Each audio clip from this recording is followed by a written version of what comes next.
அதாவது பைத்தியக்காரத்தனா நீங்க படிச்சது அப்படி படிச்சிருக்கீங்க அதுல அது அவர் சொல்லுவாருங்க. அவர் நல்லா படிக்கணும். ஐபிஎஸ் படிச்சு பார்த்ததுல அதுல எழுதியிருக்கு கொள்கை மொழி தமிழ்னு எழுதியிருக்கு. தலைப்பை படிக்கணும். இப்ப நான் சொன்னதான் எழுதியிருக்கேன். கொள்கை மொழி தமிழ், பயன்பாட்டு மொழி ஆங்கிலம், கட்டாய பாடமொழின்னு போட்டிருக்கேன். அதை கட்டாயமா படிக்க வைப்போம்.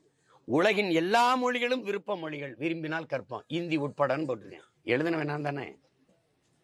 அவர் சொல்லுவாரு முதல்ல தமிழனா இருந்து பேசணும். தம்பி அண்ணாமலைக்கிட்டே நம்ம கேட்போம், நேருக்கு நேர கேட்போம், இந்தி எதற்காக தேவை எனக்கு? அண்ணன் இதுக்காக தேவைன்னு உங்க எல்லாத்தையும் இந்தி எதற்காக எனக்கு தேவை? ஒரு காரணம், எதற்காக எனக்கு தேவைன்னு சொல்லுங்க.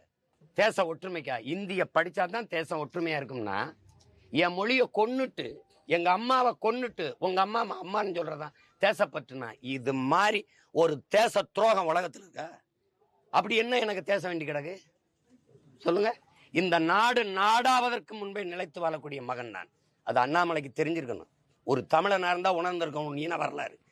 இந்த நாடு நாடாவதற்கு முன்பே பூர்வீகுடி மக்கள் நாங்கள். இந்த நிலப்பரப்பு முழுதும் பரவி வாழ்ந்தவர்கள், தமிழை தாய்மொழியாக கொண்ட நாகர்கள். நான் சொல்லல, அரசியல் ஆசான் அண்ணல் அம்பேத்கர். இந்தி எதற்கு கத்துக்கணும்? இதுக்காக கத்துக்கணும். தேவைன்னா கத்துக்கிறோம். ஏன் இந்தி மட்டும் படிக்கணும்?